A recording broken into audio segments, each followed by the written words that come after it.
Got this report here. iPhone 12 mini, maybe a flop? Okay, they didn't use that terminology, but it's one of these weird situations where you have a device that within the community gets a lot of love because it's a bit different.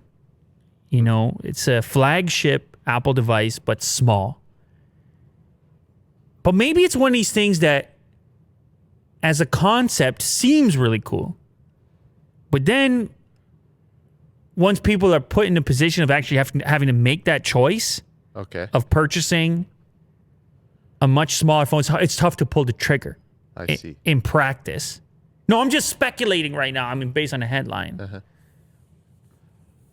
iPhone 12 mini, Apple's experiment with powerful compact phones, isn't doing so well, according to latest stats.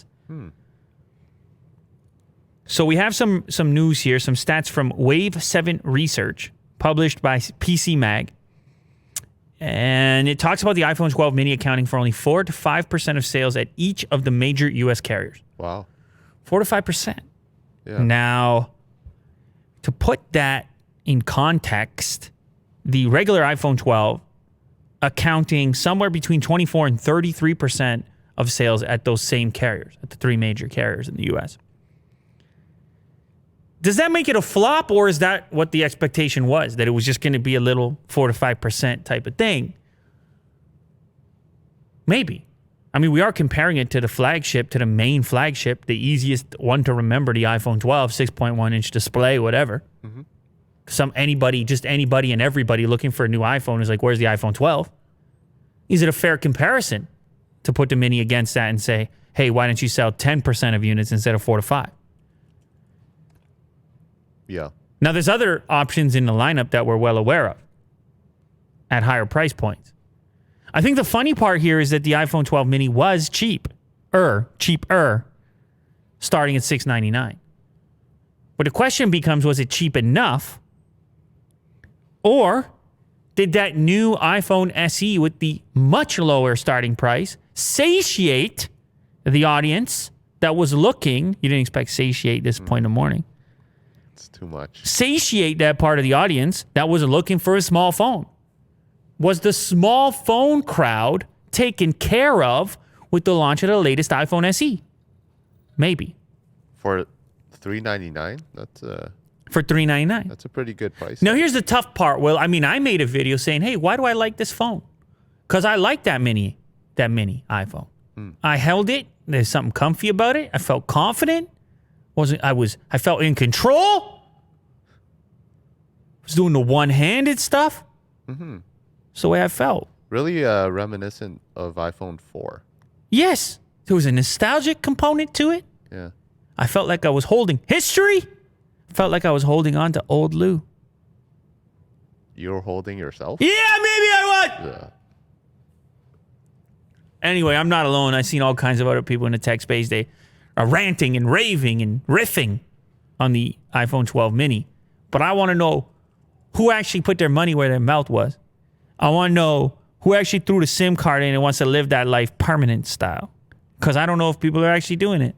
And the 4 to 5 points on the sales indicates that some people are doing it, but it certainly isn't all people, and it certainly hasn't taken a major dent out of the flagship scale iPhone 12 at 6.1 inches, which feels a ton larger than a 5.4-inch display when you actually hold them next to each other.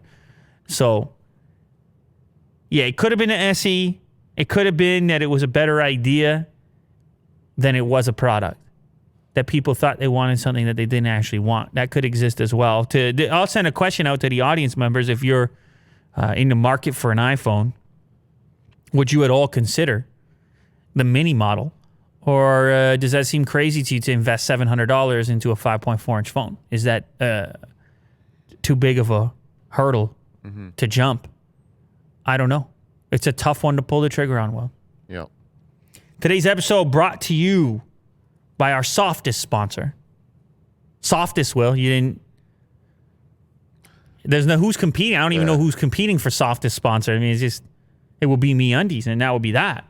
And that's because they make these super soft underwear, which have... they've graced my waist on a number of occasions. Grace your Yeah, waist. they grace my waist. And it's Anyways. let me tell you something. It's so soft, in fact, that I actually got the wife. She steals the product. Really? Yeah, she steals it. And I go looking in the drawer, and where's my micro modal? It's gone. And I'm not making that up. I'm not making that up. It's gone. And I'll tell you what, she knows soft. So if you didn't believe my soft, you better believe her soft.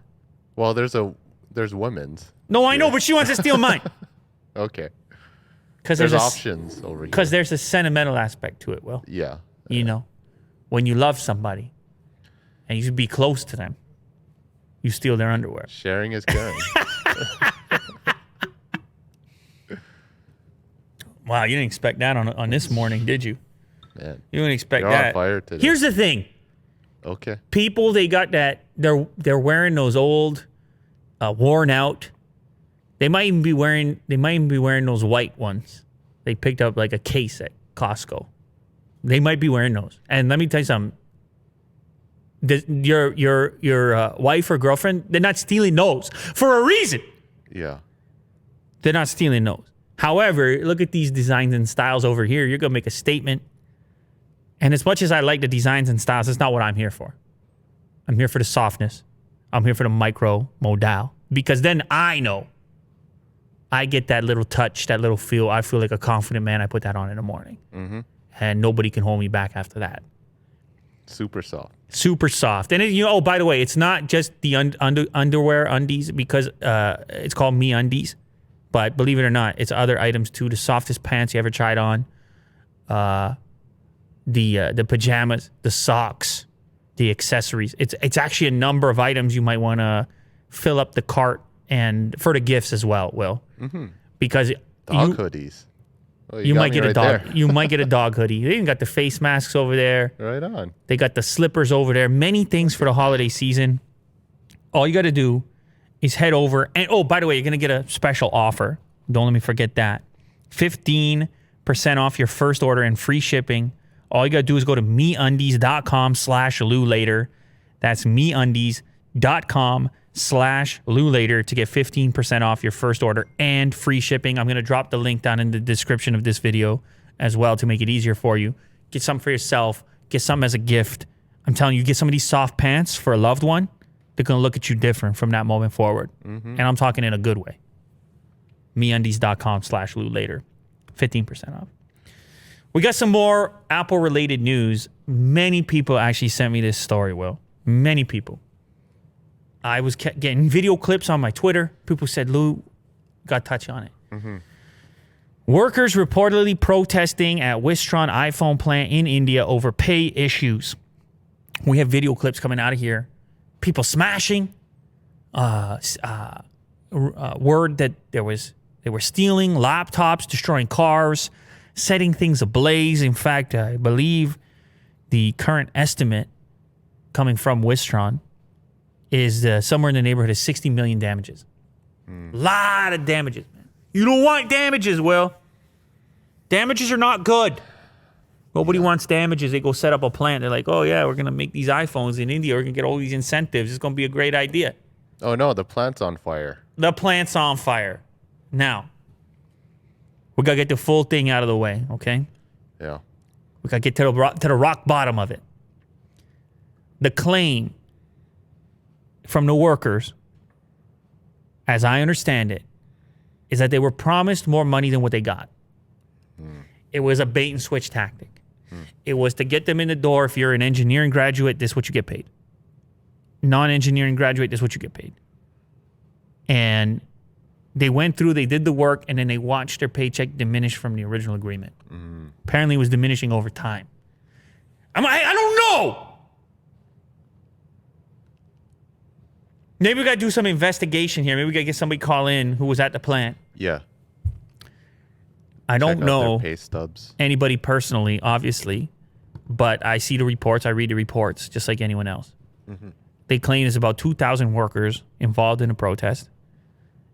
And I don't know if it's 60 million in damages like they say, but it's definitely a lot of damage we can tell from the video clips. Cool. And I understand what that feeling might be like, to feel as though you had an agreed upon deal and then that deal didn't get paid out, that you're going to be very upset. However, the implications here are massive. Massive implications because there's been such a push for made in India when it comes to iPhones. Wistron, a Taiwanese company, they make the big investment. They say, okay, India, we're going to put it in the, our repertoire as one of the places we manufacture competitively, along with, God knows, everywhere else we're always talking about, whether it's China, Vietnam, Indonesia, Taiwan to a certain extent, India, Bangladesh coming in the mix, Brazil coming in the mix. And then you see all these cars flipped over and you're the boss back in Taiwan and you're like, get me out of there. Look, I'm not saying that that's the right move. I'm not saying, look, if they didn't pay what they were supposed to pay, that ain't no good. But the image, or in the politics or in the news world, well, they would say the optics, not good. You see the big Wistron logo just smashed. They were making iPhones in there, man. High tech jobs down in Bengaluru. I've been there, man. Beautiful climate. Wonderful people, by the way. Wonderful people. Oh. It's a tough one to figure out. Everyone's upset. It's obvious that everyone's upset over here. I just wish there could have been some negotiation in advance to rectify the situation without the need for so much damage. Because the damage, well, I mean, it doesn't really do anybody any good. The damage. It gives leverage to the negative sides of the argument. To the negative approach to it. Chaos. But I don't know as well, the feeling of being powerless, maybe they did do that. Maybe they went to the higher ups and said, look, this is not the agreement. Where's the pay at? And they couldn't get anywhere. And then it bubbles out in this kind of fashion. I'm not saying it should, but I don't know, there's a lot to it with these types of situations. However, moving over to the next tab, Willie do. What does it mean for Apple? You see, that's a bad look for Apple. Wistron, okay, you see the Wistron logo. I mean, this is one of the reasons why Apple deals with these manufacturers. Like, imagine an Apple logo over there in that assembly plant. Imagine them smashing the Apple logo. Ooh, we want to talk about optics. Iconic. Talk about optics. Yeah. Post-apocalyptic Apple smash. Apple's got to do something about it because the heat ends up on their doorstep either way.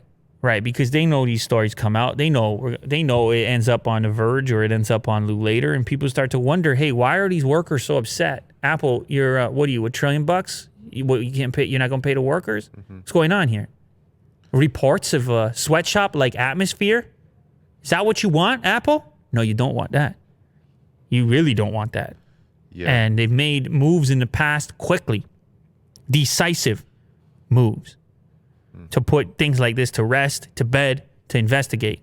But one thing that happens here, will, because Apple is not Wistron works for Apple, they get to come in and say, we have dispatched teams to check on Wistron to see if they flouted supplier guidelines. Yeah. They get to say that instead of, yeah, the workers are upset and it's our fault. I'm not saying it's their fault. I don't know if it's their fault or not. I'm a man who talks. Yeah. What they're trying to say is they're trying to distance themselves. Well, it's baked into their procedure to be distanced from the manufacturing. It grants a certain amount of protection against investigation. Because now it's like, well, they did. What can I do? They did it. Yeah. What can I do? I'm going to sort it out right now. We're the righteous. Yeah, we're the righteous. We're going to go sort it out right now. Everybody's going to be happy. But I'm not saying it's a smart way to do it. I get it. How these things work the way they do. However, now Apple has to go in there and try to put the thing back together. We have reports from higher-ups in the Indian government that are saying, hey, it's a bad look.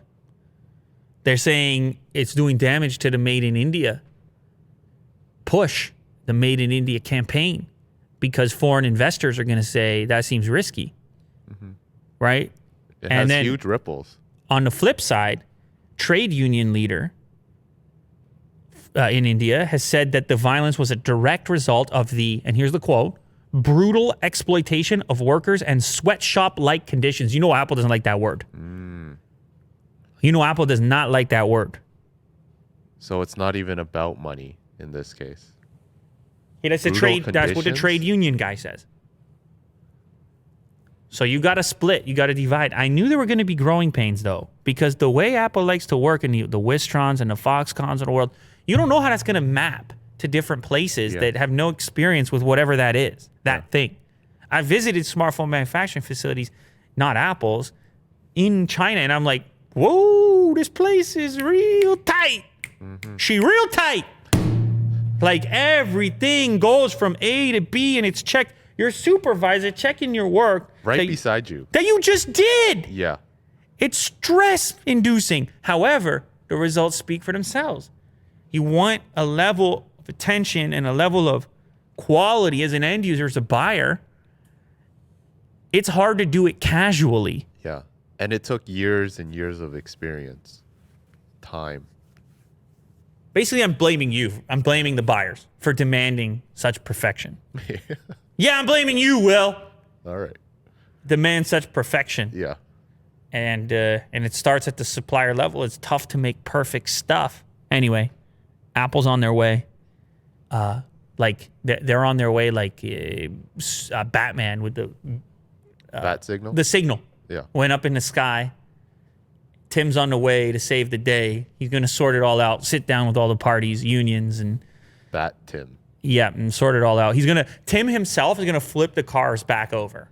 Yeah. The cars that were flipped up during the protest, he's going to flip them back over. He's going to touch them, and they will be reborn with an Apple logo, and they'll be fully electric. What a great... Yeah, and they'll have full integration. Superpower there. Maximum iCloud storage. He's like, oh, yeah. Perfect. That's all it takes. It's meant to be. Anyway, I have to say that I hope that there's a solution that can be. I hope that the thing can end in a positive light and things can be sorted out. Apple has tremendous amount of power and cash, and I feel like they can sort it out. And so I hope they go in there with the best intentions and figure a way to do it. However, on the flip side of things, I'm also going to say, again, not being on the ground myself, not being one of these workers myself, I'm also going to say, whenever possible, to be able to, what's the word? Diffuse situation, pre-violence, that's always going to be ideal as well, on the flip side. Before you have destroyed everything and endangered whoever set ablaze, there's a lot of collateral damage. There's a lot of bystanders that might not be associated. It's a very blunt force type of tool. Physical violence. It's it comes from a place of desperation. I understand that. Yep. But to whoever has influence on that side of it, you hope they can find a way to move towards a productive outcome as well. Yes. That's the political piece you put at the end, Will. You understand? You got to, because there is no, because you can't put a stamp on it, really, is the truth of the matter. Yeah, everyone has their own perspective. Exactly. You got to cover both sides. Yeah. It's a tough situation. Speaking of a tough situation, I don't know if you knew this, Will, but Ferrari recently lost its CEO, Louis Camilleri. He departed the company last week citing personal reasons. And now the rumors have started as far as who could be in line for that Ferrari CEO position. And that somehow merged over to the tech world because somehow at the top of the rumor list is Mr. Johnny Ive, former lead designer at Apple, industrial designer. I think he worked on the software for a period of time as well. I mean, goes way back, recently left the company, but for a period of time, I mean, we're talking Steve Jobs' right-hand man. Yep. For a period of time, we're talking Tim Cook's right-hand man. Period of time. So I read this and I'm like, oh, that could be cool. Imagine Ferraris with Johnny Ive. Like, what would those be? But then I was sitting there thinking and reading the comment section on Mac Rumors, and I was like, why? He's not qualified, you think? Wait, why? Does Why? he have some interest in cars and experience in cars that I'm unaware of? Because it would seem like, first of all, you wouldn't really want a job as a CEO of a car company not having, I mean, maybe a nice change of pace. But it seemed to me when he departed Apple, he was looking to go a little more low key. That's the way it felt to me. Started his own company, Love From, and then kind of was doing projects on the side, smaller projects. If he wanted to depart a really corporate kind of daily life, why would he take on an even bigger role at a different company where you're going to have to be in that office all the time and doing CEO things? So I don't know if this report has any merit, but it was originally reported by Reuters. There's another Apple employee, the CFO, Luca Maestri, who is apparently also being considered for the role. And I don't know, maybe this is just a thing where Ferrari wants to become more of a tech company. Maybe Ferrari wants to embrace electric. Mm-hmm. Maybe Ferrari wants to say goodbye to some of its traditional ways of doing things. Yeah, or maybe CEO, the term, is something different to them. You know, maybe, chief visionary. Yeah, right. Maybe they needed a vision. What would a Johnny Ive Ferrari look like, though? Why do I feel like it might be boring? Plain. Plain. That's what I mean. Yeah, like overly simplified. Like, what if makes a Ferrari a Ferrari? Like, what other car do you already know the color of it before you see it? Oh, it's definitely a red Ferrari. They call it Ferrari red. Yeah. Like, there's something about the origin and the spice and the passion. I would call it passion when it comes to the Ferrari brand. But that could be the problem as well, can't it? Is that you can get too tied up in the tradition and lose your place in the future. So anyway, they are working on electric cars nonetheless, but we'll see. We'll see if Ive shows up as the CEO or if he knows anything about this rumor. Or maybe they start these rumors on purpose to attract other high-profile executives. Like, oh, Johnny's thinking about it? Well, in that case, that's the job I want. I'll submit my resume. Child spends $16,000 on iPad in-app purchases inside of a Sonic game.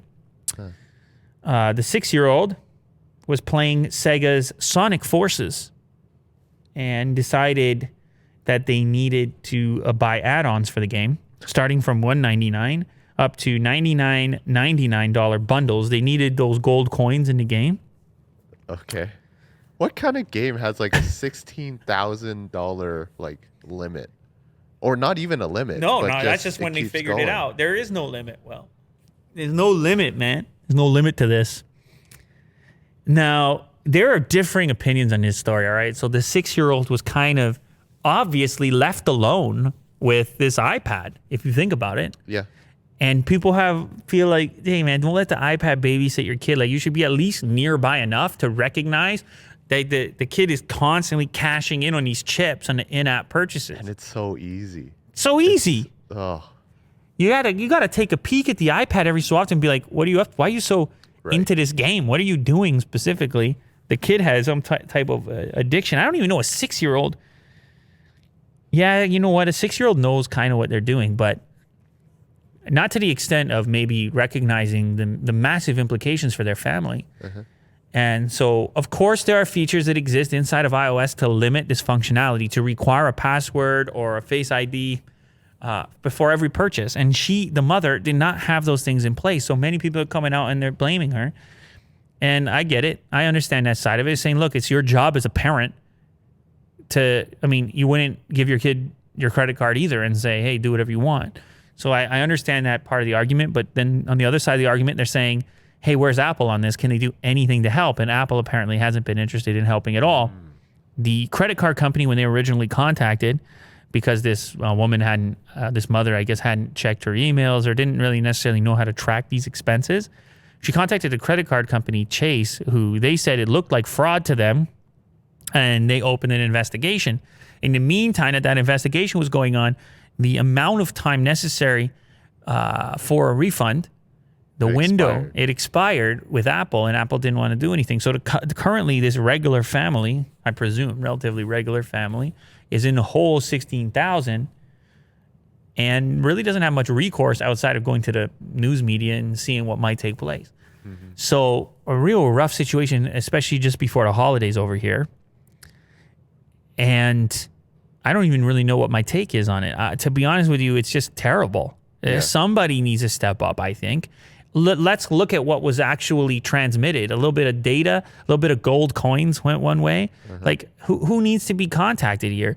Between Sonic or Sega and Apple, really, there's no recourse over here for a situation like this? Like, who actually legitimately wants 16,000? I understand if it was like 1,000.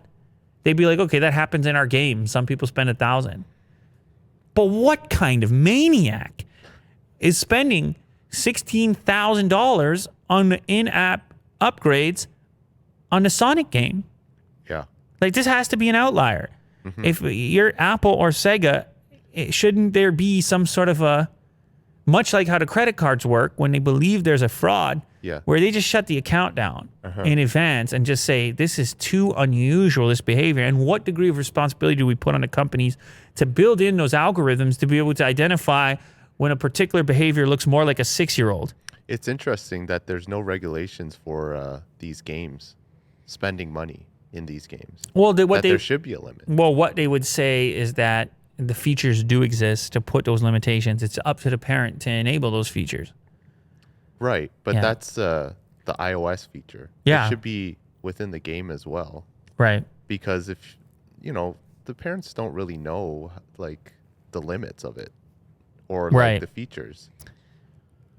I think there's an easy algorithm here. They can buy it from one of the finance companies. In fact, they have their very own credit card.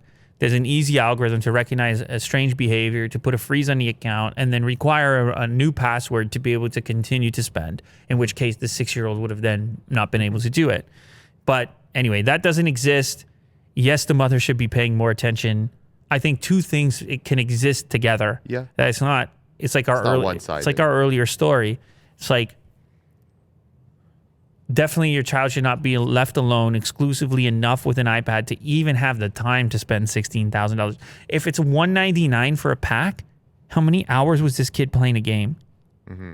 I mean, that's another scary aspect to it. So, but anyways, nonetheless, they're in the whole $16,000 for now. Cyberpunk 2077. Cyberpunk 2077. Great game, by the way. That's my alarm in the morning when I wake up. Cyberpunk 2077! Even though I don't get a chance to play it. Yeah. You do. Well, you played it a little bit. I mean, I'm in the training right now. Stadia. I'm playing like in 5-minute blinks. People would be very upset to know the way I'm having to play the game. Anyway, they came out and said, look, we get it. You're on one of these old consoles. Mm-hmm. And you're having a subpar experience. That's we don't like that. We don't want that either. We see all your messages. So they come out with the big statement with the yellow background, which is, it's serious when. Cyberpunk statement, yellow background, CD Projekt Red in the corner. Elon Musk, he replied to it. Yeah, what did he say? I took a week off work. What did he say? Oh, he's not happy. Oh, no. Is that him? What? No, he just reposted a screenshot from a Reddit thread. I don't know why. I cried myself to say, I think about the game and I don't even want to touch my PS4. This is supposed to be the future of gaming, and now I don't know what to do, what else I have to look forward to. I don't know. He's just joining in the conversation there. Anyway, they came out and said that they're going to refund purchasers that are upset with the game, that are not getting the experience that they want on the PlayStation 4 and Xbox One. Mm-hmm. And we all know that they're mostly referring to the people that have the old consoles. the first version. Base gen. Base. Base. You do not like the word base right now if you're a gamer. Base anything does not sound good right now if you're a gamer. So if you have base last gen hardware, you're getting the worst Cyberpunk experience of anyone. You're even getting a worse experience than those that are on the streaming services, and there's many that have corroborated that story, that's the case. So Cyberpunk says, look, we do intend on fixing the thing a little bit. We're going to do what we can do to improve the performance of the game, fix the big issues. That's going to happen over time. However, we understand that you may be upset, in which case we are going to offer the refund. And my advice would be to these individuals that have the opportunity for the refund is to take the refund right now and play it on another platform, or play it on another platform. Yeah. Because I did the whole segment on Stadia. You don't need to buy anything. They're giving you the hardware right now. So it's the same amount of money, the title, and then you can use whatever hardware you have sitting around. Worst case scenario, if you only have a TV, then all you need is a Chromecast. But as I said, that original promo was going to include that. Yeah. Right now for people who buy the game. So in reality, for the price of the game, you can get a much better experience right now if you do buy it on Stadia, and then for 1080p at least, because then there'd be no monthly fee either.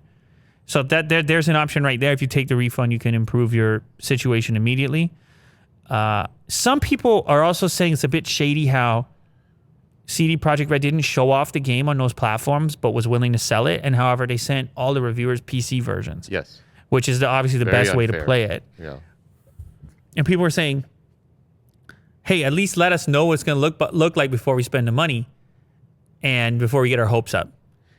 And there's something to be said for that. That's a valid argument. However, they say that they're going to offer up the refund. But here's the issue with the refund, Will. It's actually not that easy to get a refund. I understand they say, we're going to approve the refund. But if you flip over to the next article, it turns out Sony doesn't actually make it that easy to get a refund on a digital download. I didn't know this. I've never refunded a game in my life. So I know on Steam, it's crazy easy to do, right? Yeah. As long as you haven't played a certain amount? Is that what it is? Yeah. I think it's like 5 or 10 hours or something. But you don't need to talk to anyone. Yeah, a little less, maybe 2 hours or something. Now you're giving people bad advice here. All you need to do is send click an email. I don't think you send an email. Submit a request. Sorry. You said it's just you click. Because I just did this recently. You submit a request, you get a result within a couple hours, I would say, and then you get a full refund. You just click a button. Yeah. Yeah, you just click a button. Do you have to say why? No, you don't have to. It's optional. It's optional. So on PlayStation, it turns out people are reporting that they're having to talk to customer service, and that in some cases, people are getting a refund. In other cases, people aren't. Now, I don't know everybody's individual circumstance, how much time they spent playing the game before asking for the refund and all the rest of it. But it's kind of an odd scenario to have CD Projekt Red say, yeah, don't worry, we're going to issue the refund. But the people they're issuing the refund to are on separate payment platforms. They're in Sony's world. Sony collected the money and then would pay the fee to CD Projekt, and then same thing on the Microsoft side. So in reality, them saying it is not as good as it actually happening because Sony has to execute it. Now, I didn't know that PlayStation doesn't offer refunds on digital games once they've been played. That's the official policy on it, and they've only made exceptions very rarely, according to comicbook.com, where I'm reading this article, and they made an exception for games like Anthem and No Man's Sky. I guess these are games where people are especially upset. Yes. Yeah. So in this case, they have made that exception, but some people, there's an entire Reddit thread here where some people are getting denied, which suggests that refunds are being handled on a case-by-case basis. So this is really hard for an end user to figure out. They're like, okay, CD Projekt said I'm getting a refund on my PlayStation. However, now I'm talking to Sony, and they're making it not as easy as I expected. So it really takes both to be on the same page. You need CD Projekt and Sony to agree. However, the math on that is actually maybe kind of complicated, because the way I understand it is CD Projekt gets paid after the transaction. However, there are transaction fees too for credit cards. I want to know, is that split between the two parties? There's going to be some fees incurred by PlayStation to process these payments back the other direction. Buying the game. Yep. And so they got to sort it out so that it actually happens smoothly for these end users, because those are the people who are affected. They're not on PC. They're not on Steam. They're either in the PlayStation market, the PlayStation Store, or the Microsoft Store and Xbox. And you know, for the people who bought the digital version, it's like they want their full refund. They just don't want like any fees incurred to the processing fee. Nobody wants fees. Nobody. Sony doesn't want the fees. I'm sure CD Projekt doesn't want the fees. So that's why I'm curious if that's why they're doing it on a case-by-case basis. They don't want to make it too easy for people to click the button and know for sure they're going to catch a refund, because someone's going to incur those costs. But anyway, I hope that they get it all sorted out. I feel like they can. They just got to, maybe between CD Projekt and Sony, they got to split the transaction fee or something. I don't know. Yeah, just take the hit. Figure out the math on it. Money. OnePlus 9 5G leak reveals almost everything. Now, it is not a hands-on video, but it is, I mean, you have some pretty detailed photos here, including, some people sent me this on Twitter, and there was a whole conversation going on around the logo, like whether or not they were changing the logo. My understanding at this point is that weird-looking logo is actually just for prototypes. They don't want to put a OnePlus logo on it when it's a work in progress. So that's a bit weird. And then the other weird part is the camera module. 2 giant camera units, one teeny tiny one and a flash. I kind of like the look of it, but obviously this requires, you're eliminating some camera modules from what we expect. And I'm curious about the small module, because it would be hard to believe that it was a high performance camera given its scale compared to the other two. Or is it just one of those TOF things? I don't really know what it is. Yeah. It's obviously a leak at this point. However, the other 2 camera units look enormous. Each individual lens unit is kind of massive. You look around the device, and you also notice that if you scroll down to the portrait leaked image, you will see it says Ultra Shot written underneath. Yeah, what does that mean? That's another nice little hint as to what that to me sounds like it'll be some sort of stitching of multiple exposures. Ultra Shot. I'm just guessing. Yeah. Ultra's getting used a lot more in the tech space recently, and it typically has some effect on the camera performance when you say ultra anything. At least it has for Samsung. Front of the device looking a lot like the previous models. Tiny little hole punch, front-facing camera. Not too much else that's noteworthy in this particular leak. I mean, obviously it has 5G in the name, so it should have 5G. And Phone Arena also exposed some of the upcoming specifications, including a 120 hertz refresh rate display with a resolution of 2400 by 1080, and also a hint that it would have the new Snapdragon 888. Not a surprising feature for a device like this, but if you're curious or holding out, then there you go. You have a little bit of insight. Oppo is thinking about one of the most bizarre concept phones I've ever seen, the Slide phone. This is a triple hinge folding design concept, which goes from incredibly compact to incredibly tall and slender. And it's important to note that at this point, this is nothing more than a concept drawing. There isn't even a physical prototype for the time being. Now, the way this thing works, actually, you explain it, Will. Now, you're looking at the image here. Well, what are we looking at? What is this thing all about?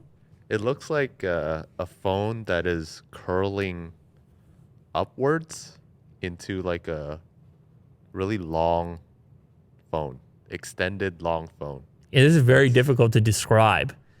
It seems like it. Seems like multiple phones along the way. Like, you can expose a certain amount of the screen for certain tasks, and then you can expose more of the screen for other tasks, and then you can go all the way unfolded when you really want to immerse yourself in your phone screen. Like, different stages of interaction, because otherwise, why would you show it off in so many stages instead of maybe 3 separate positions? Yeah. Okay. Yeah. Anyway, it was designed alongside Japanese design studio Nendo, and they wanted to feature a triple hinge design. Probably the craziest aspect of the phone is what it looks like closed up. It looks like an external hard drive. A tiny little rectangular thing, and very industrial with like a matte black finish. Kind of only see the cameras, no screen when it's closed up. There's other nice images if you go down further on the page. Although I feel like you're on Twitter now. Yeah, go down further there. You can catch a look at it. Oh, okay. Yeah.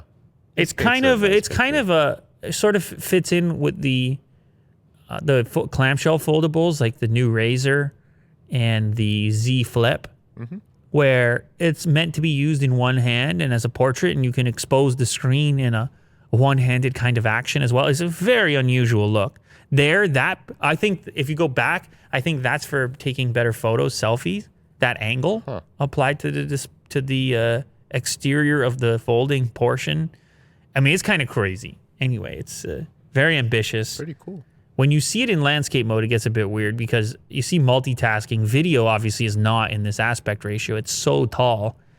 But I like to see these unique new form factors whenever possible. I like to see the imagination. It's very exciting as a smartphone fan. Amazon's Zooks is readying to launch its own autonomous vehicle. Actually, I believe the event is happening right now. Is it?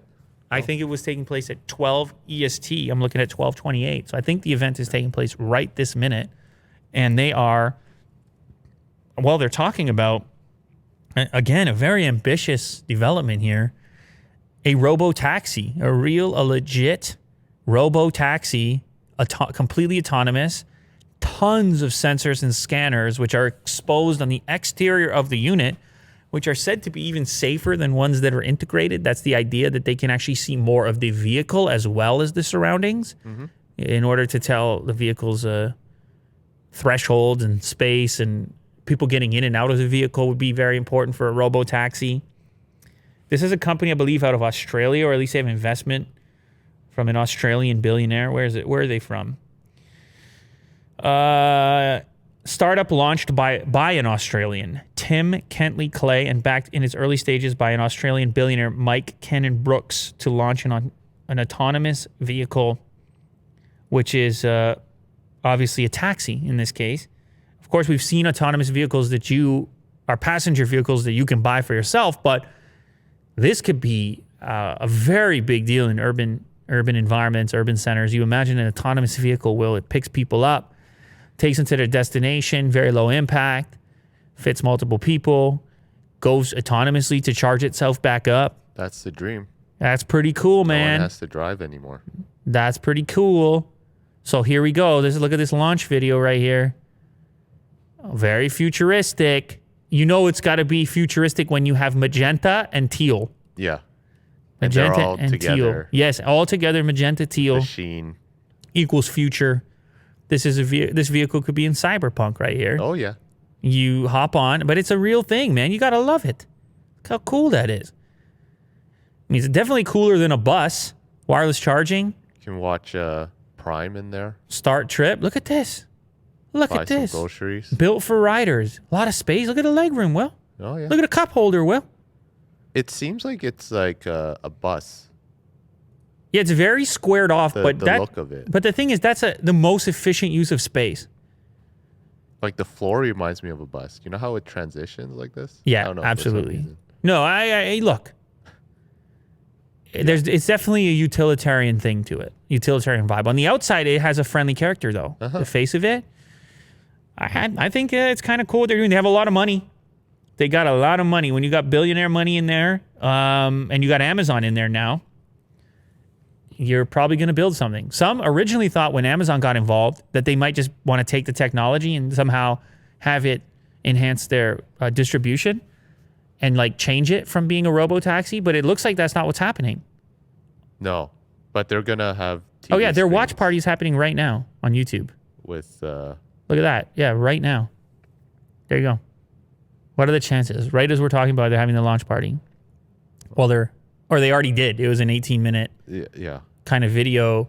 Look how friendly that little guy looks. Come on, Will.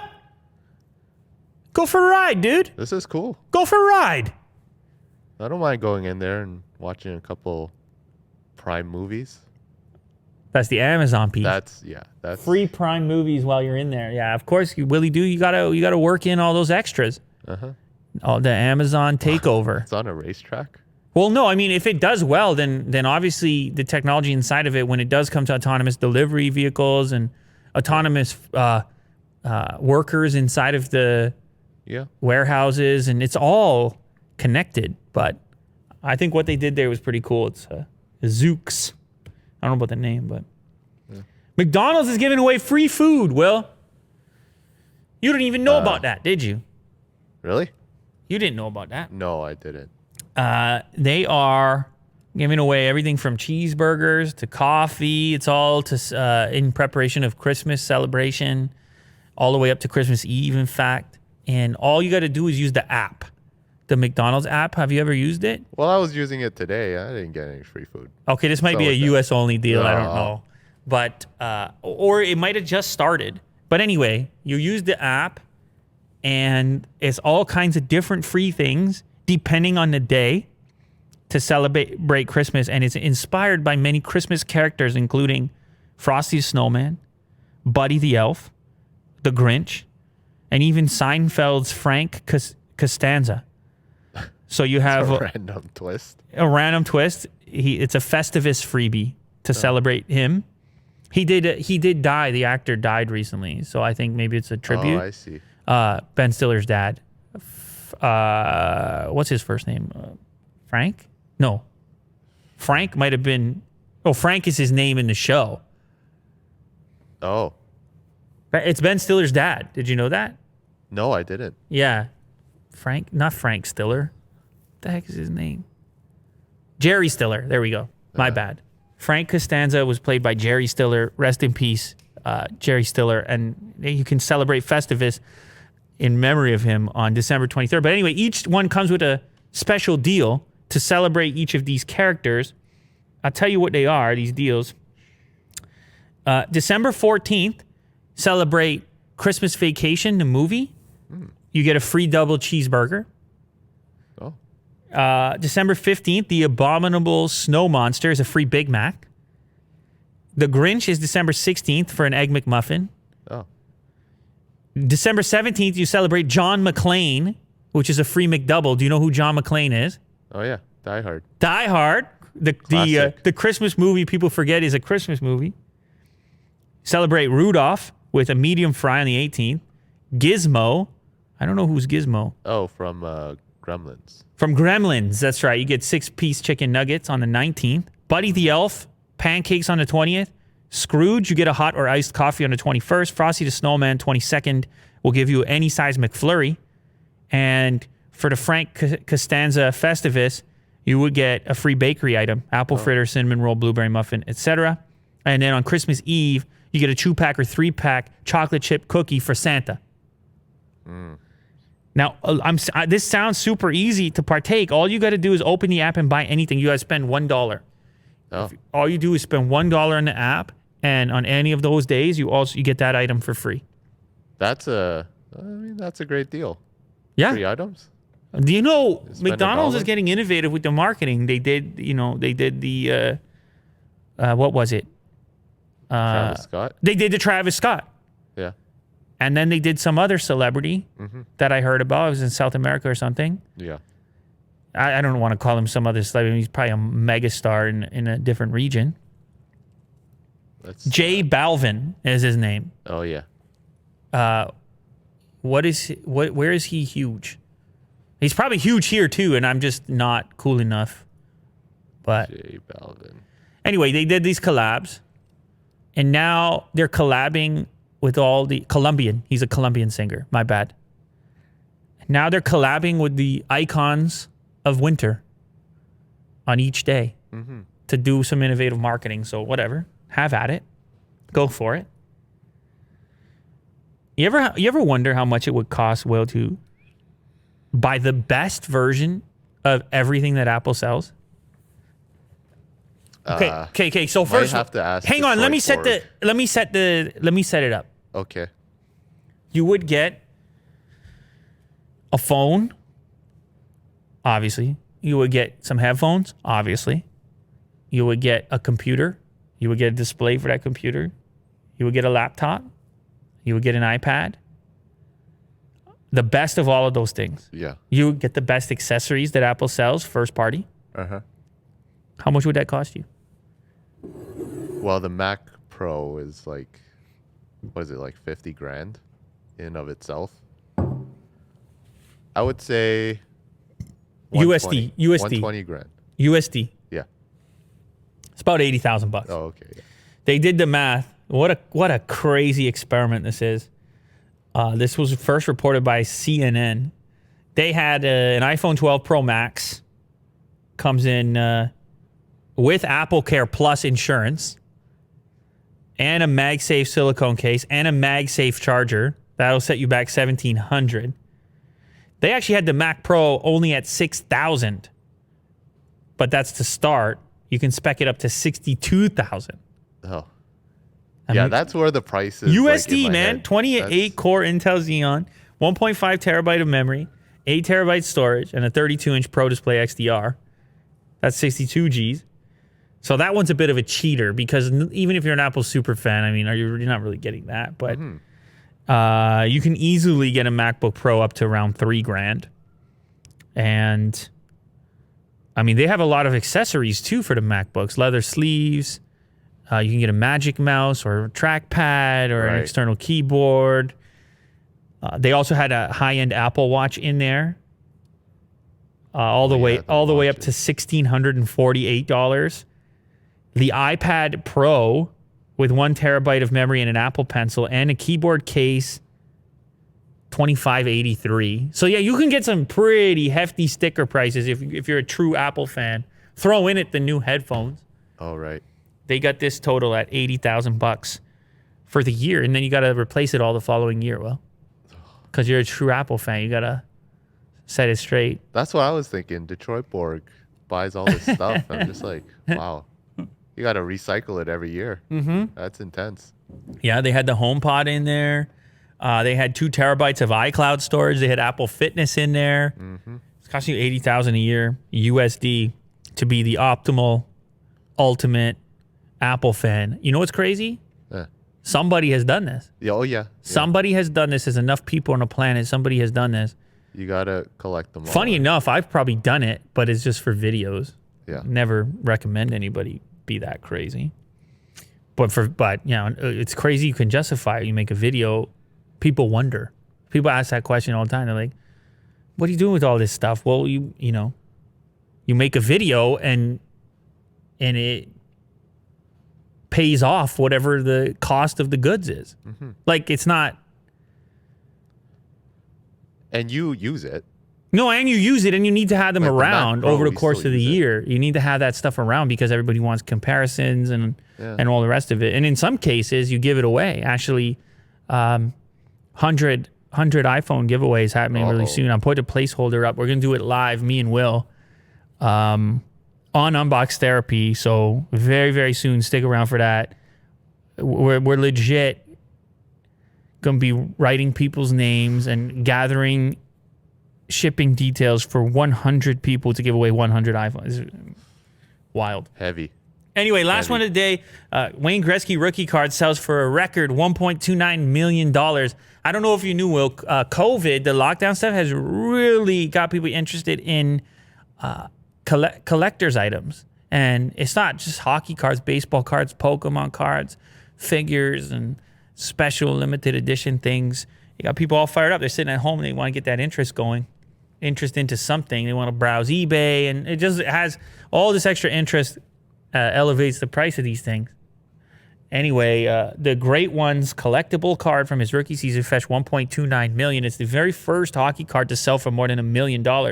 Typically, the million plus when it comes to cards, Will, is mostly going to be baseball cards. There's a longer tradition of baseball cards than hockey cards. You want to know what's crazy? Let me tell you something crazy right now. When I was a kid,